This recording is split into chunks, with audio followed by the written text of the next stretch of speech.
Mä oon Jacob Lohi, mä oon täällä Sorrilla kattomaalarina ja opiskelen tällä hetkellä Tradenomics. Morjesta, Kenisen Miro ja Sorrilla kattomaalarina toimin. Tää on mulla eka kesä maalarina. Mulle tää on jo 3. kesä. Päädyttiin Sorrille, koska kaveri tuli kysyä maalaamaan kesäksi ja täällä oli kuulemma hyvä porukka ja hyvä meininki. Jake kysyi matkaa ja eihän se ajatteluko lähtiä. Täällä on siis työnjohto aluepäällikkää myöten niin uskomattoman huippaa porukkaa. Kynnys on erittäin pieni kysyä apua ja sitä saa kysymättäkin. Mä toimin ekaa kertaa yrittäjänä, aina ennen ollut palkkatöissä. Viimeiset 3 kesää niin on toiminut yrittäjänä.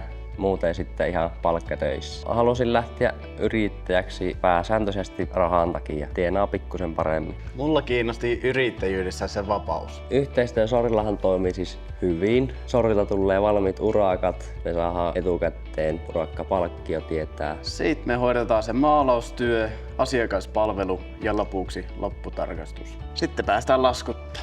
No uusi kohe kun aloitetaan, niin totta kai ensimmäisenä kätellään asiakas. Näyttää, että on iloisia maalareita. Sitten työn touhuun ruvetaan pesemään kattoa. Pesun jälkeen vaihdetaan rikkinäiset tiilet ja myrkytetään kattoa. Sitten aletaan maalaa. Työn ohessahan me tietenkin infotaan asiakasta siitä, missä mennään. Yrittäjänähän sä voit tienata kyllä enempi, mutta kyllähän se vastuu kasvaa siinä samassa. Toiminimiyrittäjänä mä vastaan itse vakuutuksista, sairauslomista ja työterveydenhuollosta.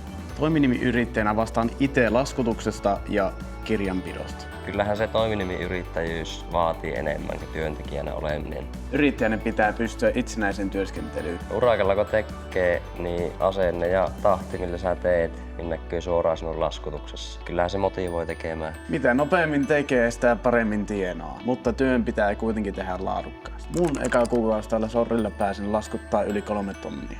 Yrittäjänä totta kai kuukausilaskutus vaihtelee, mutta kokeneena kattomaalarina parhaimmillaan on tienannut 6 tonnin päälle. Keskimäärin mä laskutan kuukaudessa 4-5 tonnia. Laskutuksen summaa vaikuttaa omaan ahkeruuden lisäksi, minkälaiset työmaat ja kelit sattuu. Parasta Sorrilla on työporukkaa ja meininki. Täällä on rentoa, hauskaa porukkaa ja ollaan aina saatu apua tarvittaessa. Itsehän arvostan kyllä sitä, että täällä kysytään kuulumisia. Sitten jos kaikki nyt teemme ihan sillä niin kuin pitää, niin sitten kyllä kuunnellaan maalaria ja hommat saa kyllä järjestyä. Se on kans kiva, että pystytään Sorrilta vuokraamaan kaikki tarvittavat työvälineet. Joo, ei ole niitten kanssa kyllä tarvinnut säätää. Kaikki on ollut valmiita. Maalaustyö yrittäjänä sopii ahkeralle, itsenäiselle. Ja semmoselle, kellä on kokemusta. Mulla on kokemusta muutamasta eri firmasta ja Sorrista voi sanoa sen, että täällä keskitytään niin sanotusti olennaiseen. Maalari pääsee keskittyä maalaamiseen ja pidetään tietenkin asiakkaat tyytyväisenä ja maalari tekee plussia.